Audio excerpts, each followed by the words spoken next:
আচ্ছা, তোমরা যারা হসপিটাল সেক্টরে কাজ করো তারা একটা টার্ম সম্পর্কে খুবই পরিচিত, সেটা কি নিডল স্টিক ইনজুরি। এবং এই নিডল স্টিক ইনজুরিকে তোমরা সবাই ভয়ও পাও। এই নিডল স্টিক ইনজুরি জিনিসটা কি? এই নিডল স্টিক ইনজুরি হচ্ছে যখন কোনো নিডল ইউজড বা নন ইউজড সেটা কোনোভাবে তোমার হাতে বা কোনো বডি পার্টে ইনজিওর করছে, তখনই সেটাকে আমরা বলছি নিডল স্টিক ইনজুরি। এবার এই নিডল স্টিক ইনজুরি প্রিভেনশন কিন্তু আমাদেরই হাতে রয়েছে। এই নিডল স্টিক ইনজুরি প্রিভেনশন আমরা কিভাবে করব? কখনোই আমরা কোনো নিডলকে কিন্তু রিক্যাপ করবো না। অর্থাৎ এই রিক্যাপ করার সময় কিন্তু ম্যাক্সিমাম ক্ষেত্রে দেখা গেছে নিডল স্টিক ইনজুরিটা কিন্তু হচ্ছে। তো কখনোই আমরা ইউজড হোক নন ইউজড হোক আমরা কিন্তু রিক্যাপ করবো না।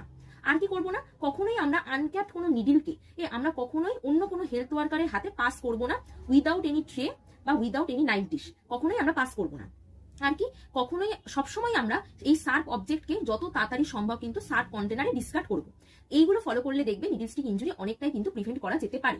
এবার ধরো কোনোভাবে ভুলবশত নিডল স্টিক ইনজুরি হয়ে গেল, তখন আমরা কি করবো আর কি করবো না। ফার্স্ট আমরা শুনবো কি কি করবো না। ফার্স্ট আমরা যেটা করবো না সেটা হচ্ছে ডু নট প্যানিক, অর্থাৎ আমরা কোনোভাবে প্যানিক করবো না। যত বেশি আমরা প্যানিক করবো তত আমার ব্লাড সার্কুলেশন বাড়বে, এবং ব্লাড সার্কুলেশন যত বাড়বে ওই জায়গাটা অর্থাৎ ইনজিওর জায়গাটা থেকে কিন্তু ব্লাডটা তত তাড়াতাড়ি আমাদের ইনফেকশনটা আমাদের বডিতে মিশে যাবে। আর কি ডু নট স্কুইজ, আমরা কখনো ওই ইনজিওর প্লেসটাকে কখনোই স্কুইজ করবো না। যত প্রেসারে আমরা স্কুইজ করবো, যত ওই প্রেসারে স্কুইজ করবো, যখন আমরা প্রেসারটা রিলিজ করবো তখন কিন্তু ওই ব্লাডটা আমাদের ডিপার টিস্যুতে তাড়াতাড়ি ইনভেট করবে। অর্থাৎ যখন আমরা প্রেসারটা ছেড়ে দেবো, ইনফেকশনটা ব্লাডে যদি কোনো রকম ভাবে ইনফেকশনটা থেকে থাকে সেটা কিন্তু আরো তাড়াতাড়ি ব্লাডে মিশে যাবে। ডু নট সাক, আমরা সাক করবো না। সাক করার ফলেও কি হবে? এই ব্লাডটার মধ্যে যদি কোনো ইনফেকশন থাকে সেটা কিন্তু স্যালাইভার মাধ্যমে আলটিমেটলি আমাদের ব্লাডে গিয়ে কিন্তু মিশবে। এবার আমরা শুনবো কি কি করবো। ফার্স্টে আমরা কি করবো? ইনজিওর পার্টটাকে রানিং ওয়াটারের তলায় গিয়ে রাখবো, অর্থাৎ allow to bleed under running water. যদি আমরা রানিং ওয়াটারের তলায় গিয়ে রাখি তাহলে কি হবে? যে ব্লাডটা বেরিয়েছিল সেটা কিন্তু সহজেই ধুয়ে যাবে। আর কি করবো? সাথে সাথে সেখানে যে অ্যান্টিসেপ্টিক সোপ থাকবে, ওয়াটার থাকবে, সাথে সাথে সেটা দিয়ে আমাদের হ্যান্ড ওয়াশিং করতে হবে। এবং এই যে তোমার নিডল স্টিক ইনজুরি হয়েছে সেটা কিন্তু তোমার হায়ার অথরিটি বা সেই ওয়ার্ড ইনচার্জকে কিন্তু ইনফর্ম করতে হবে, এবং সেই হসপিটালে যে আইসিএন থাকবে, যে ইনফেকশন কন্ট্রোল নার্স, তাকেও কিন্তু ইনফর্ম করতে হবে, এবং তার পরামর্শ মতো কিন্তু একটা এনএসআই ফর্মও ফিল আপ করতে হয়। এবার সাথে সাথে তো তুমি এমার্জেন্সি যাবে, সেখানে অবশ্যই তোমাকে ফার্স্ট যে কোশ্চেনটা করা হবে নিডল স্টিক ইনজুরিটা হলো কিভাবে, এবং যে নিডলটা থেকে ইনজুরিটা হয়েছে সেটা সোর্স জানা আছে কিনা।